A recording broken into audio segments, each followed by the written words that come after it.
so long, so big.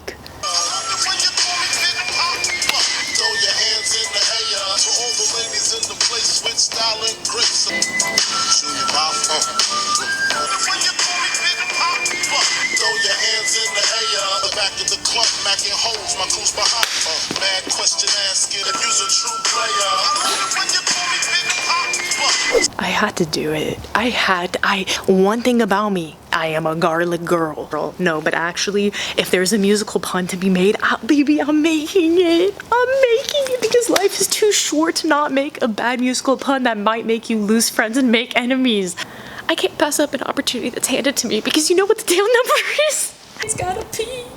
It's gotta pee, so it's actually Papa. In the name. It's so beautiful. It's so beautiful. Almost tripped over the little trolley tug thing. Anyways, would anybody be surprised?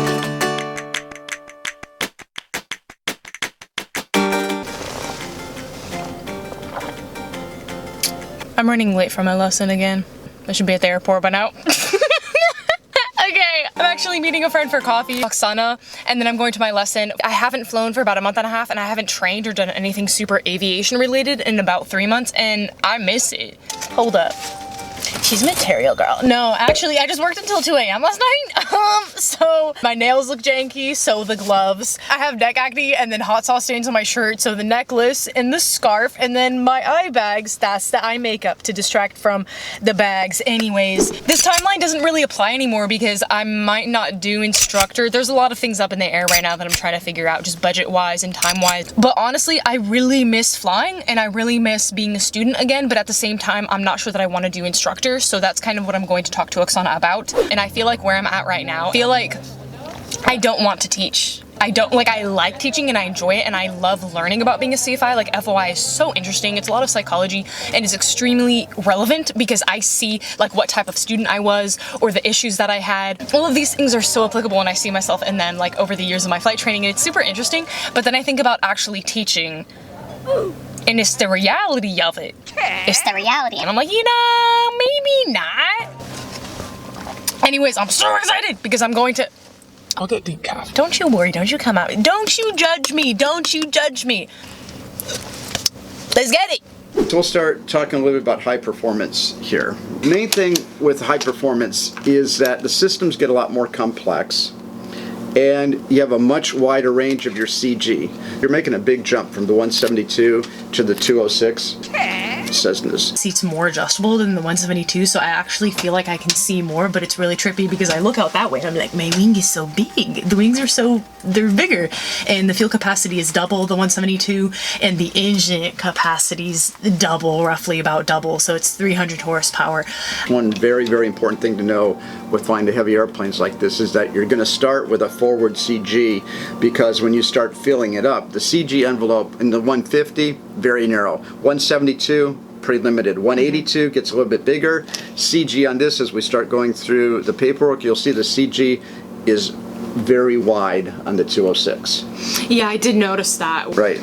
Because the tail wheel, I was always not enough nose up, because to me I can't see anything when it's like totally up. I can't see anything out the window. And that's where you start using your peripheral vision, and your rear stabilizer can stall before your wing with that forward CG. Okay, let's talk about the next thing. You have a new control that you're going to be using that you've never had before, and that is your prop control. And so we have a constant speed prop. That's like almost a 45-degree angle, and you see how that is like almost a 70-degree angle. The red I'm talking about. Do you drive a manual transmission?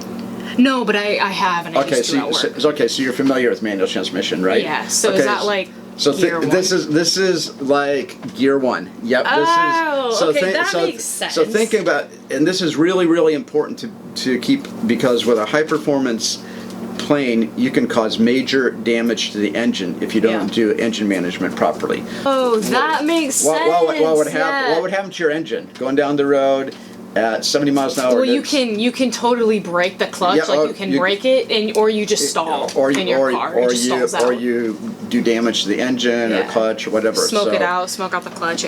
So You're used to just having a throttle and a mixture control. So there's just a third one then. Now we have a third control in there, which is your prop control. Not just throttle and mixture. The little blue one is added, and that is for RPMs. Bonnier, which is the company that did the IO 550. It's still a 300 horsepower engine. A couple of things that you'll start paying a lot more attention to. Wait, it's a 300 horsepower? This is a 300 horsepower. Oh, that's a big jump. Yep, that one is... This is a 300 horsepower engine. 150, I think. That's double the power I've had. Right. So 300 horsepower engine. Exciting. Yep. So the engine is different. The engine... We got a big engine on there. You know, that's like a $60,000 engine on there. And so paying attention to cylinder head temperatures. So when you increase power, you got to do this one and then this one. When you decrease power, you got to pull this one and then that one.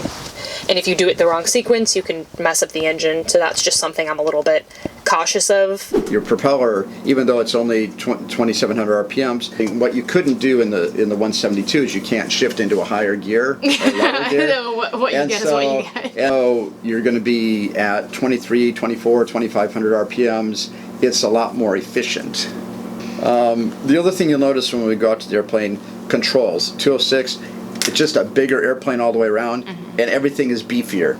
Everything is heavier. I mentioned that the engine is beefier, so the engine is a lot more strong, and you can't see that until you start it, obviously. But some other things that have changed from the 172 that I normally fly is there isn't just elevator trim, there's now also rudder trim here to help with banking and turning tendencies, so you don't always have to be holding in right rudder because this plane is heavier. Trim is essential. You have to use trim. You can't manually do like that. If I forget on takeoff, especially on this short runway. The yoke is beefier though. Yo, the yoke is beefier. Even the stem, I actually don't know what this part is called. The stem of the yoke. Maybe the third time we fly, bring 2 people so you can like actually see what it's like having 6 people in the airplane. I'm not strong enough for the yoke. I haven't flown it yet. I'm feeling cocky now because I haven't flown it yet, but my instructor was basically saying when you take off, you're going to feel that it's heavier. I can even feel it a little bit now. Make sure that the tail's not going to hit anything in the back. Oh. You'll know because you're going to go, oh man, this is like trying to pull a boxcar off the runway. Arm day. Bicep day. Actually, it's more like this. Yeah. Than biceps. It's like that. It's like rock climbing. Okay, so let's... It is heavier. It is heavier. I can imagine pulling this, especially if I got people in the back, got my siblings in the back, you know, about to go to the beach, and it's heavy. And when I pull it, it's got some heft to it, you know what I mean? And there is no primer over here.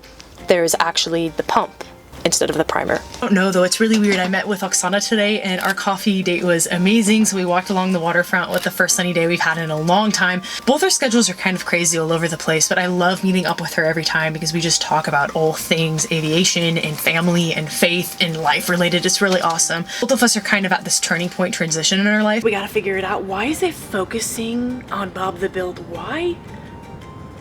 It's cuter than me anyway. You know what? I'm cool with that. It's cuter than me anyway. I'm not even upset about it.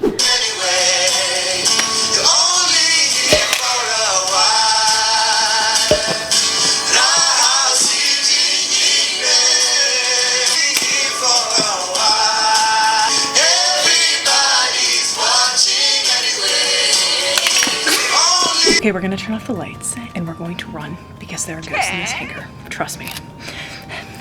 Trust me. Crazy, I promise. I'm just self-aware.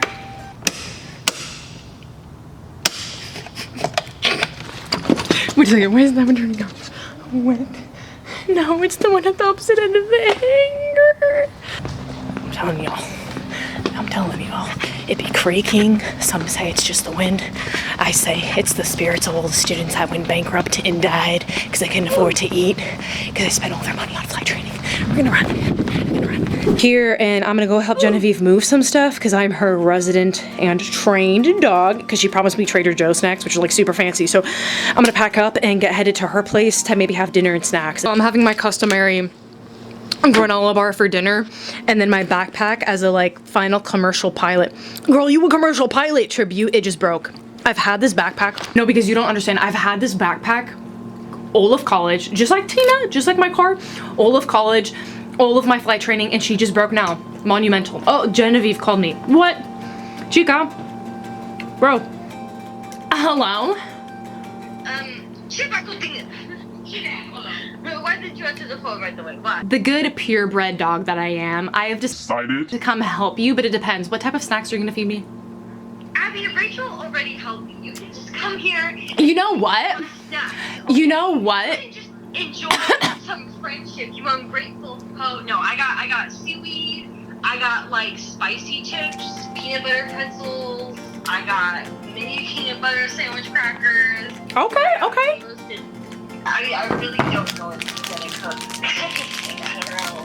I mean, I'm eating a granola bar right now, so anything other than the granola bar that I typically eat for dinner would be fantastic, you know what I mean? Yeah, I'm down. I'm on my way. I'm gonna like go to the bathroom and then head out. Okay, see you soon. Okay, see you soon. Love you, bye. Like, you probably are the better cook than I am, because that's advanced. That's I don't know, Abby. I feel like you'd be making like vegan ramen. I don't feel like I really eat your but like not often. You have never really cooked for me. That's true. Damn! Okay, you said no, because you said that back in summer, and you're right. You're right, I like barely even cook for myself, but then when it comes to cooking for you, I did promise you that I would cook for you. I do be eating rice and beans at work like every day, so you're not missing out on any of my cooking. I'm just gonna use this to like mix it all cute. Rachel, say hello. She's not beautiful. Yes. Doing apartment emails and stuff. Whoa. Ooh, the hump is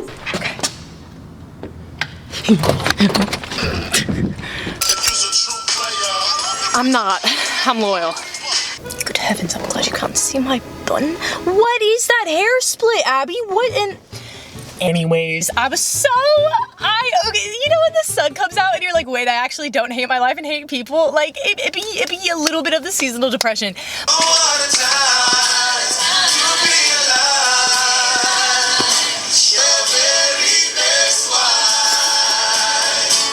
What is your forward sight picture?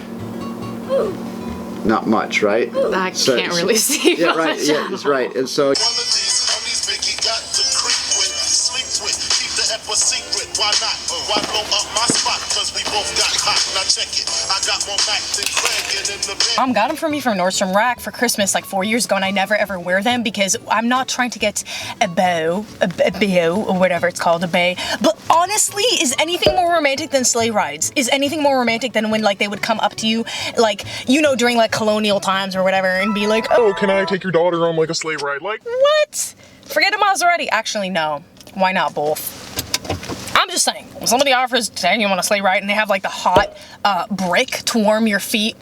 I did watch a lot of Pride and Prejudice and stuff growing up. I watched a lot of period dramas growing up because my tati, Tatulma loves period dramas. I grew up watching period dramas. Shoot, I didn't even text her that I'm on my way.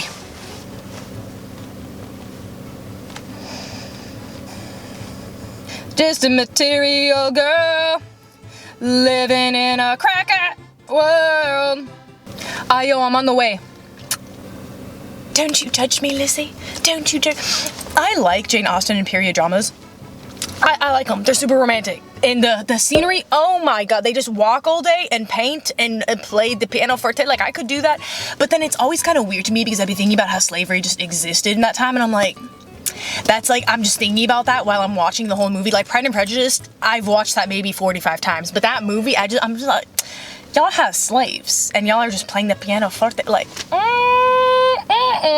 what is going on? I don't know how to do the TikTok voice. My cousin from Cali is in town and she slept on the couch last night. Both of us got home really late. I got home because I'm working double shift, so I got home at like 2:30, 3 a.m. and she got home and I don't think she slept as much either, so I don't want to wake her up because I already felt kind of bad because I went and I was making breakfast around, it was 12 p.m. But here's the thing, Milados, I am in my parents' bathroom. They're gone for the day. I don't even know if they use my flight benefits or where they're at, to be honest. They could be California, Florida, Canada, I don't know.